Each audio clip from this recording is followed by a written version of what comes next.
J'ai été designer UX pendant les 5 dernières années. J'ai conçu et expédié des applications au Hack MIT, Hack Howard et à la Microsoft Imagine Cup, laquelle j'ai rejoint 2 fois avec Swiggy, puis j'ai rejoint Zoodle en tant que premier designer UX. Et si vous me demandez comment je le ferais, si je devais recommencer ma carrière en 2023, ce serait exactement le plan que je suivrais. Alors, sans perdre plus de temps, commençons. Très bien, voici donc le plan d'action complet étape par étape en UX que vous pouvez suivre cette année. La vidéo est divisée en 3 modules. Dans le premier module, je répondrai à toutes les questions courantes que je continue de recevoir. Quel PC? Quel niveau d'internet? Quel âge? Quel salaire moyen? Donc, nous verrons tout ça. Dans le module 2, on comprendra la différence entre apprendre l'outil et le sujet. Nous l'avons déjà abordé dans nos vidéos antérieures. Je voulais juste vérifier que tout est clair. Et puis, à la toute fin, nous découvrirons comment décrocher de bons stages et emplois. Cette entière vidéo sera remplie de ressources et de nombreux liens. Assurez-vous de les noter sur votre page Notion. Débutons avec le premier module. La question la plus courante est: quel ordinateur portable ou PC dois-je utiliser? Je vais vous dire à quoi ressemblait mon parcours à ce sujet. Durant mes études universitaires, j'avais un simple ordinateur portable Windows qui coûtait, je pense, environ 35 000 roupies. C'est quelque chose que mes parents m'avaient acheté. Je suggère d'utiliser un ordinateur commun si vous n'avez pas de portable, que ce soit à l'université, à l'école ou au collège. Vous pouvez y passer un peu de temps. Sinon, si d'une manière ou d'une autre, vous pouvez l'emprunter à vos parents. Ou si vous pouvez d'une manière ou d'une autre louer un MacBook Air. Ce serait parfait, parce qu'une fois que j'ai commencé mes études universitaires, une fois que j'ai commencé à travailler en freelance, j'ai pris l'argent de mes parents et j'ai acheté un MacBook Air et bien sûr, c'est là que beaucoup de privilèges entrent en jeu. Donc j'ai été très privilégié d'avoir eu l'argent pour acheter un MacBook Air. Donc, contrairement à ce que pensent les gens, un MacBook est très cher. Mais à ce moment-là, le MacBook Air que j'avais acheté m'a coûté 65 000 roupies. Je ne suis pas certain du prix actuel, mais je sais aussi que si vous faites un stage ou si vous êtes à l'université, vous pouvez toujours demander à vos parents si vous pouvez obtenir une sorte de versement mensuel pour l'ordinateur portable. Parce que investir dans un bon laptop est très important. Et puis, une fois que j'ai eu mon MacBook Air, la qualité de mes designs est devenue vraiment très haute, car je pouvais concevoir aisément sans plantage de mon ordinateur. De nos jours, certaines entreprises proposent la location de MacBook Air. Finalement, j'ai obtenu un ordinateur de bureau. Puis j'ai désormais officiellement acheté mon propre ordinateur portable et mon propre ordinateur de bureau. En termes de matériel, est-il nécessaire d'obtenir un MacBook Air? Pas du tout. Personnellement, je n'en ai aucune idée. Même avec un ordinateur basique, vous pouvez aisément utiliser Figma. Je recommande un ordinateur portable simplement pour la flexibilité de pouvoir travailler depuis n'importe où sans être limité à un lieu fixe. La connexion Internet reste cruciale pour votre apprentissage, donc veillez à investir dans une bonne connexion. Actuellement dans ma maison, j'ai 2 connexions Internet. J'ai une connexion Airtel et une GeoFiber. Ce ne sont pas des vidéos promotionnelles. Je vous dis simplement ce que j'ai chez moi et j'ai 2 marques différentes. Donc certains jours, Airtel ne fonctionne pas. J'utilise GeoFiber. Certains jours, GeoFiber ne fonctionne pas. Alors j'utilise Airtel. Donc, la rapidité de mon Internet est cruciale, car parfois, je dois gérer plusieurs fichiers, et l'Internet devient alors un grand obstacle. La question porte maintenant sur la nécessité d'avoir un diplôme spécifique et sur l'âge. Répondons à cette question pour 3 différentes catégories de personnes. Un écolier sur le point d'avoir 12 ans, un étudiant universitaire et un diplômé en bachelor. Si vous êtes à l'école, permettez-moi de vous dire ceci, plus que le diplôme. Le nom de votre université compte, et si vous n'obtenez pas assez de notes pour obtenir la bonne université, alors vous devriez déterminer d'où viennent les bons étudiants, si je devrais être proche de ma maison. Si c'est un bon cachet, j'ai donc choisi un BTech en informatique parce que d'un point de vue très critique, ça a toujours été un diplôme très sûr. D'accord, il y a maintenant certaines universités qui offrent des diplômes en UX, certaines sont très chères, certaines ne le sont pas trop. Et je ne peux pas donner une seule réponse courte en disant que vous devez aller dans cette université, et ils feront de vous un excellent designer UX. Je vais vous dire ce que j'ai fait. J'ai choisi un diplôme que je savais très sûr, et c'était l'ingénierie. Bien sûr, l'ingénierie elle-même est très difficile, donc je suis passé par toute cette phase d'apprentissage de l'ingénierie. Honnêtement, cela m'a formé. Mais si vous ne venez pas de l'ingénierie, si vous venez d'un milieu artistique ou commercial, je vous recommanderais de choisir une école de design. Vous pouvez obtenir un diplôme en UX, comme un diplôme spécialisé dans le domaine de l'UX. Sinon, obtenez simplement un bon diplôme qui vous aidera à avoir une option de repli. C'est la seule chose que je dirais. N'abandonnez pas. Ne dites pas que je vais abandonner et j'apprendrai par moi-même. L'université offre beaucoup de souvenirs. Elle vous apprend la discipline, C'est juste que votre université devrait être reconnue. Si la renommée n'est pas si bonne, au moins avoir le diplôme et la bonne matière. Vous pouvez être dans une universitaire normale, mais avoir un diplôme solide. Quand il s'agit de comparer entre l'école et le diplôme, optez toujours pour le diplôme, et non pour le nom de l'école, car à la fin, il s'agit du travail que vous allez faire.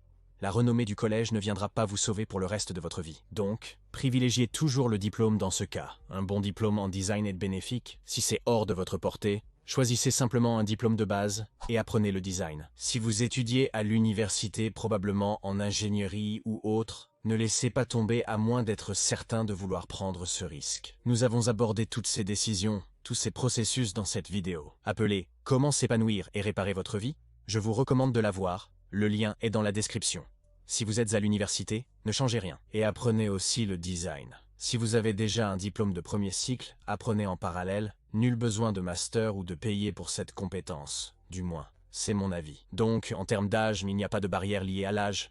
Il n'y a pas de prérequis, vous pourriez avoir 50 ans. Et si vous avez la volonté d'apprendre, si vous êtes réellement intéressé par le sujet, vous pourrez très facilement aller de l'avant et faire cela. Avez-vous besoin de connaître le codage, l'informatique, la technologie ou toute autre chose créative? Absolument pas, c'est un sujet clair. Vous n'avez besoin de rien de tout cela.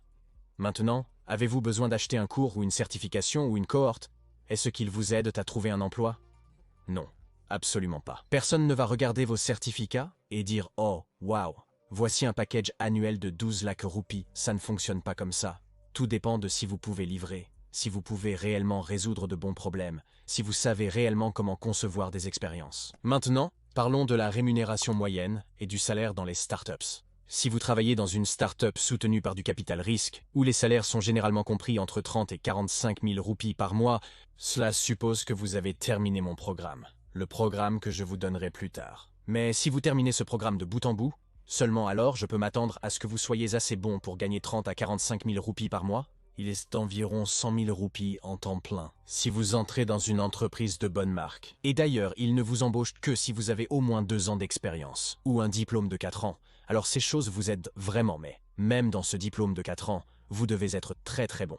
Je sais que même dans un diplôme, seulement 5% de ces personnes sont employables. Et quand vous interrogez ces 5% qui étudient vraiment en UX, ils vous diront qu'une grande partie de leur connaissance provient de projets pratiques. Donc le diplôme leur a ouvert des voies, mais finalement, leur dur labeur les a propulsés au niveau supérieur. Donc dans les entreprises, j'entends maintenant ça et je connais de telles personnes que leur salaire est de 60 à 75 000 roupies par mois. En tant que stagiaire, ce sont d'importantes marques. Ce sont les grandes marques. Pour les marques de base, approximativement, la moyenne est de 40 à 50 000. Et ce sont de très très bons chiffres. Maintenant, la chose est que quand je lance ces chiffres, les gens pensent que « Oh, j'obtiendrai ça, aussi je ferai des cours, je ferai des certifications, pratiquer pendant 6 à 8 mois, et puis j'y arriverai. » Ce n'est pas ainsi que ça marche. Quand je vous donnerai le programme et le prix à payer plus tard. Vous comprendrez aussi qu'après tant d'efforts, vous méritez cela en tant que travailleur indépendant. Généralement, les gens gagnent entre 30 et 35 000 roupies par client, ou ces nouveaux freelancers. Si vous en obtenez un de chez nous ou du Royaume-Uni, c'est mieux. En général, les agences offrent environ 50 à 60 000 par mois. Je vous déconseille de travailler pour une agence en début de carrière. C'est terrain difficile. Si vous rejoignez une nouvelle start-up soutenue par du capital risque, c'est là où vous avez le plus de potentiel et de bonnes rémunérations. Si vous pouvez obtenir une bonne entreprise et que c'est votre souhait, c'est logique. L'inconvénient d'une grande entreprise est que vous devenez une petite pièce d'une grande machine. Il pourrait y avoir des semaines sans travail, vous faisant sentir inutile. C'est un inconvénient. Maintenant, combien de temps faut-il pour décrocher un bon stage chez une grande marque? Je crois personnellement que pour terminer mon cours de 15 épisodes, il vous faut au moins 2 mois. Après cela, si vous deviez suivre la playlist restructurée, toutes ces choses prennent encore 2 à 3 mois pour faire vos propres études de cas. Donc, je pense que vous avez besoin d'au moins 5 à 6 mois de bonnes pratiques régulières pour décrocher un bon stage. Pour un bon stage, il vous faut des études de cas et un portfolio. Nous avons abordé toutes ces listes de contrôle en 15 épisodes et dans une vidéo intitulée « Conseils d'initiés pour obtenir un bon emploi en design ». Donc nous avons vu cela, mais en gros, vous devez envisager une période de 5 à 6 mois de bonnes pratiques pour obtenir un bon stage. Ensuite, ce stage dure de 3 à 6 mois et une fois ce stage terminé, vous pouvez enfin négocier une offre à temps plein. Pour résumer le module 1, nous avons abordé tous les prérequis, expliqué la différence entre suivre un diplôme et l'auto-apprentissage, ainsi que le salaire moyen et le temps que cela prend pour différentes entreprises. Nous passons maintenant au module 2, comprendre la différence entre apprendre l'outil et apprendre le sujet. Maintenant, chaque compétence a deux parties.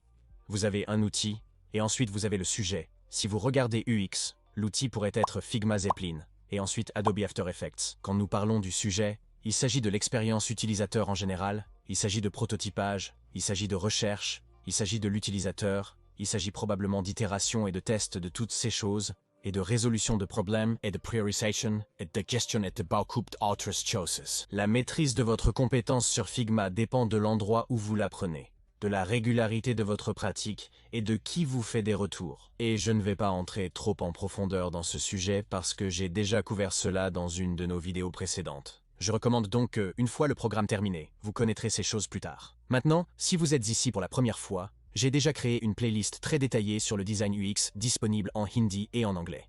Celle-ci était en anglais, celle-ci est en hindi. Si vous suivez toutes ces vidéos, vous saurez tout ce dont vous avez besoin. Voici toutes les ressources pour apprendre l'outil lui-même. Pour perfectionner vos compétences douces et votre personnalité globale, nous avons créé une playlist nommée « Améliorer votre vie ». Je vous y explique l'outil vous aidant à documenter. Je vous donne des conseils pour vous épanouir, optimiser et améliorer votre vie. Il y a ensuite 3 vidéos cruciales sur comment devenir meilleur dans un contexte social et le réseautage lors des fêtes. Donc, ces choses vous aideront vraiment à construire des relations durables. Parce que, en fin de compte, il est vraiment important que vous sachiez comment interagir avec les gens. Après avoir fini ma playlist générique, considérant ses compétences générales, vous devez devenir très bon avec l'outil. Maintenant, Figma a créé ce blog appelé Shortcut. Lorsque vous allez sur leur blog, vous trouverez de très bons articles techniques. Ils ont donc cette section appelée Plongée technique en profondeur. Assurez-vous de les lire toutes. Définissez des créneaux horaires dédiés à ça dans votre journée. Assurez-vous de couvrir ces ressources une par une. Ensuite, ils ont cette chose appelée meilleure pratique. Lorsque vous allez sur leur site web, vous verrez des articles très détaillés et des tutoriels vidéo sur comment vous pouvez mieux collaborer sur le copywriting, sur la compréhension de toutes les différentes fonctionnalités que Figma a parce que le plus triste est que la plupart des gens ne savent même pas à quel point Figma est puissant. Et en ce moment, à Config, ils ont annoncé que Figma AI Auto Layout est arrivé. Ma première vidéo de l'ancienne playlist présentait un plugin appelé Responsive, qui est désormais complètement obsolète. Le design de Responsive a évolué grâce aux nouvelles fonctionnalités de mise en page automatique. Sans connaître ces choses, vous serez toujours en retard. Alors assurez-vous de terminer régulièrement ce programme et de prendre des notes de tout ce que vous apprenez. Ensuite, Figma télécharge toutes leurs vidéos de leurs conférences annuelles sur ce site web appelé config.figma.com/video on demand. En cliquant sur ce panneau d'enregistrement, vous accédez à toutes leurs discussions. Ces discussions sont cruciales car elles ne concernent pas uniquement des outils pratiques. Elles parlent également de tout le processus du design thinking en premier lieu. Donc cette IA et l'avenir du design sont extrêmement importants. Approfondissez en vidéo vos connaissances du mode designer et développeur. Très important. Toutes ces sessions de vidéos d'approfondissement vous aideront à devenir vraiment meilleur dans les aspects techniques de votre travail. Et en fait, si vous trouvez quelqu'un de très pertinent, si vous trouvez quelque chose de très intéressant, vous pouvez toujours vous connecter à ces personnes sur Instagram. Suivez-les sur LinkedIn. Envoyez-leur un message pour leur faire savoir ce que vous avez aimé dans leurs vidéos et ils l'apprécieront. Maintenant, Figma a lancé sur leur chaîne YouTube une playlist de tutoriels gratuits sur la création de systèmes de design. Évidemment, ce n'est pas aussi détaillé que je le voudrais, mais je sais que si vous regardez ces vidéos en plus de mes 15 vidéos, vous aurez suffisamment de cours pour commencer. Je ne ferai pas de cette vidéo un tutoriel. Vous n'en avez pas besoin. Vous avez besoin de savoir où apprendre cette compétence, car vous avez vu cette checklist en haut. La qualité de votre compétence en outil dépend d'où vous l'apprenez. Nous sommes en train de le dire. Apprendre correctement vous fera gagner beaucoup de temps à long terme. Ok, c'était ce qui concerne la partie outils. En ce qui concerne la partie sujet, en ce qui concerne la théorie, les modèles mentaux, vous devez aller sur ce site web appelé growth.design. Et lire autant d'études de cas que vous le pouvez. Chacun de ces éléments est une étude de cas séparée. Si vous suivez mes vidéos depuis un moment, vous sauriez déjà à quel point cette ressource est incroyable. Après vos études de cas, prenez du temps pour étudier la psychologie. En cliquant sur Psychologie, vous trouverez une liste de modèles mentaux que les utilisateurs ont normalement. Je consulte régulièrement ce site web appelé Mobin. Et si vous faites le défi UI de 100 jours, assurez-vous de vous inspirer d'un site web comme Mobin, car vous n'avez pas besoin d'apprendre à partir d'applications fictives disponibles sur Dribbble. Vous devez apprendre à partir d'applications qui sont réellement rentables, qui aident réellement. les Enterprises se développent plus rapidement. Donc ce seul site web peut vraiment vous aider. Pour apprendre la conception web, consultez le site PageFlows. Maintenant, toutes ces ressources sont payantes. Donc je sais qu'en tant que novice, il pourrait être dur pour vous de vous les procurer. Donc, envoyez-leur un email pour une réduction étudiante, ou utilisez leur plan gratuit, ou travaillez en freelance et financez vos propres outils car c'est ce que j'ai fait. J'avais l'habitude de faire du freelance et de payer pour des abonnements qui me remboursaient plusieurs fois. Il y a un autre site web dédié aux outils SaaS, qui est saasinterface.com, une ressource incroyable d'outils SaaS, car je pense que la conception web est bien plus complexe que la conception mobile du fait de l'espace, des interactions et de la capacité accrue, vous savez, même en termes de logiciels. Les plateformes web ont d'incroyables fonctionnalités nécessitant des compétences en conception. Il y a également SaaS3.design, similaire à l'interface SaaS, mais c'est une autre bibliothèque à explorer. Et j'ai fait une liste très complète. Il y a une vidéo dédiée uniquement aux ressources de conception UX, qui sont absolument gratuites. Veuillez les consulter. Vous n'aurez besoin d'aucun autre conseil. Vous n'aurez besoin d'aucune autre ressource de conception en général. Si vous consultez tout ce que j'ai mentionné dans cette seule vidéo, j'ai fait cette vidéo il y a 2 mois. Croyez-moi, très peu de gens l'ont utilisée.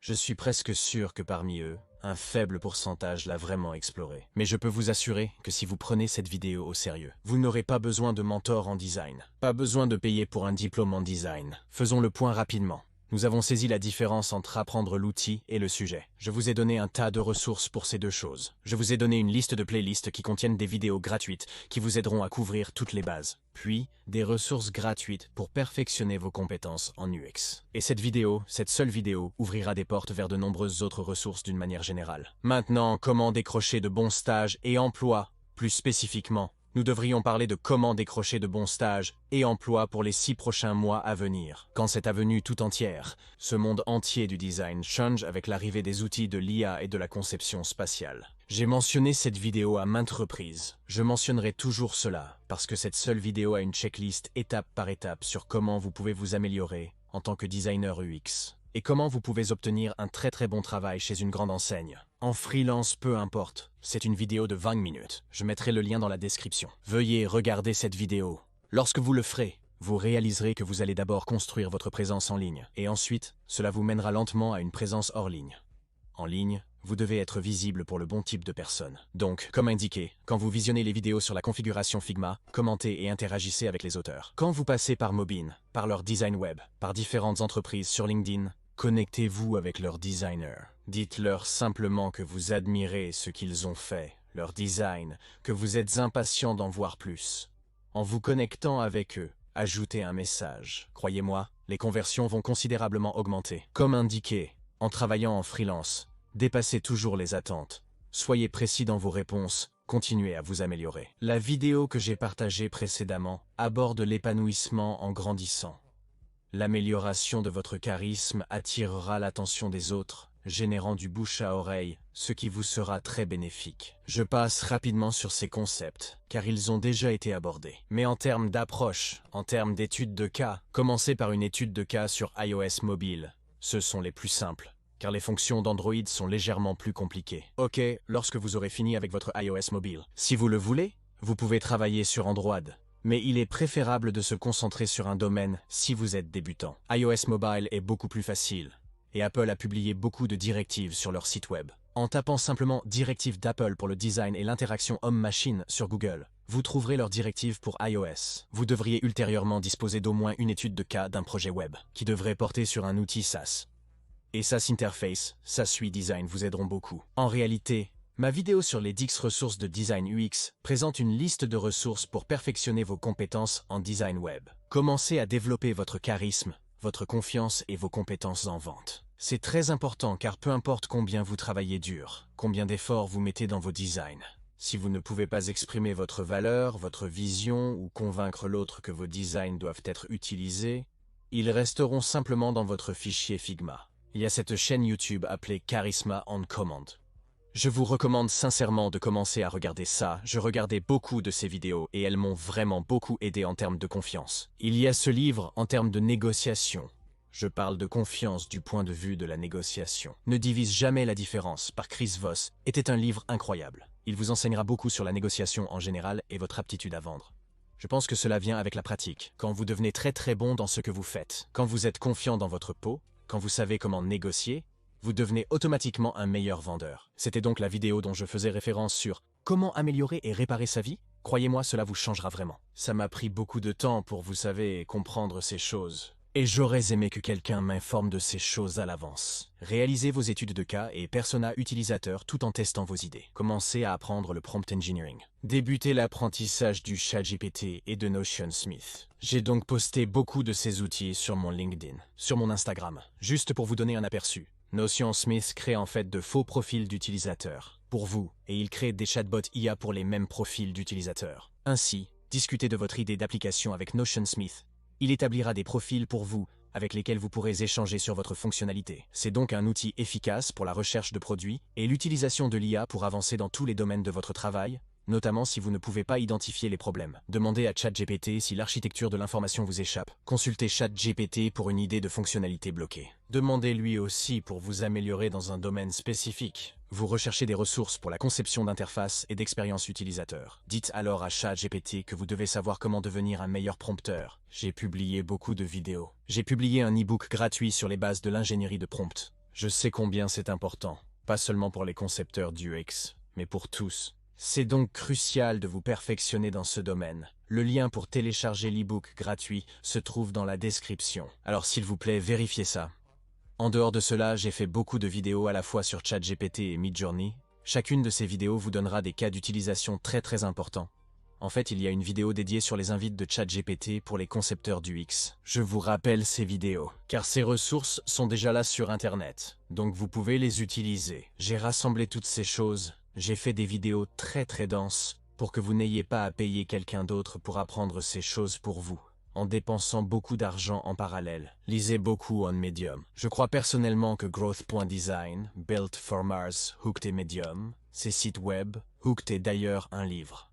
Inside.be qui est également idéal pour comprendre la psychologie du consommateur et comportementale, sont d'excellents moyens pour apprendre comment fonctionnent les produits, ce qui influencera votre approche des solutions. Je vous le dis, à chaque fois que vous trouvez quelque chose d'intéressant, poursuivez vos connexions sur LinkedIn et Twitter. Continuez à publier vos travaux sur LinkedIn et Twitter, ils vous remarqueront très bientôt. S'ils ne vous remarquent toujours pas, commencez à prendre l'habitude d'envoyer des emails avec des redesigns gratuits, et je vous dirai comment aborder cela. Commencez à approcher les startups financées par des investisseurs ou les créateurs de contenu. Pourquoi ? Car ces gens fortunés nécessitent vos services. Tout le monde nécessite une application et un site web. Dans beaucoup de cas, ils auraient déjà une application. Ils auraient déjà un site web. Mais ce serait désastreux, car ils ne sont pas des concepteurs technologiques. Vous pouvez prendre une capture d'écran, redessinez-le, créer une vidéo Loom de 2 minutes, envoyer un email. Je sais que cela demande beaucoup d'efforts pour chaque client. Croyez-moi, ça vaut le coup d'envoyer cette vidéo à 3 startups financées par des capital risqueurs. Juste 3 créateurs de contenu. Je peux vous assurer que vous obtiendrez une réponse, mais ne le standardisez pas. Créez des designs gratuits. Ces 6 redesigns peuvent vous rapporter 10 fois plus à long terme et ne vous attendez pas à de grands résultats, à moins que vous ne passiez 5 à 6 mois. Ce n'est pas possible, surtout avec le programme que je viens de vous donner. Il faut au moins 5 à 6 mois pour décrocher un bon stage. Commencez par vous concentrer sur la réalité augmentée et le design d'espace. Si vous êtes très optimiste sur iOS, Android, les interfaces mobiles, vous travaillez officiellement très dur dans un domaine qui va expirer.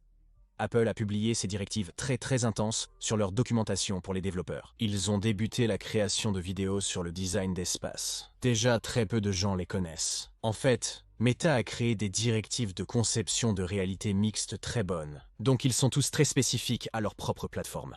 Mais en février, quand Vision Pro sortira, beaucoup d'entreprises commenceront à embaucher des chefs de produits, des concepteurs et des développeurs qui comprennent la RA. À ce moment-là, vous pouvez être ces rares personnes qui savent comment concevoir pour les interfaces spatiales. Donc, en résumé du module 3, nous avons appris à être visibles en ligne, à se connecter avec les bonnes personnes. Nous avons saisi les compétences douces essentielles à améliorer. Je vous ai fourni de nombreuses vidéos et chaînes YouTube à consulter pour améliorer vos compétences douces et surtout votre communication. Et ensuite, nous avons discuté de quelques conseils très importants pour vous assurer que vous vous préparez pour des compétences qui vous permettent d'obtenir plus de leviers à l'avenir. Connaissant le ChatGPT, connaissant l'ingénierie de l'invite en utilisant des outils comme Notion Smith, connaissant les bases de la conception spatiale, connaissant ces directives avant que tout le monde ne commence. Vous pouvez apprendre gratuitement à vendre des cohortes à partir de leur documentation. Nous avons fini la vidéo, j'espère que c'était clair. Je sais que j'ai donné beaucoup de ressources. et qu'il y a beaucoup de devoirs après cette vidéo. Mais le but de ces vidéos d'aperçu rapide est de vous informer sur toutes les ressources qui existent sur Internet. Vous n'avez pas à payer quelqu'un pour apprendre correctement ses compétences. Les liens pour chaque ressource gratuite et playlist seront mentionnés dans la description. Indiquez dans les commentaires si vous voulez voir un sujet spécifique pour la prochaine vidéo. J'espère que vous avez aussi consulté nos vidéos sur le breakdown de l'UX et le redesign. Vous pouvez toujours me contacter sur Instagram à Anshmerawain. J'espère que vous prenez soin de vous. C'est votre ami Anshmera qui se déconnecte. Si vous appréciez cette vidéo, cliquez sur j'aime et abonnez-vous. Je télécharge souvent des vidéos sur le design UX, le marketing et le storytelling. Merci.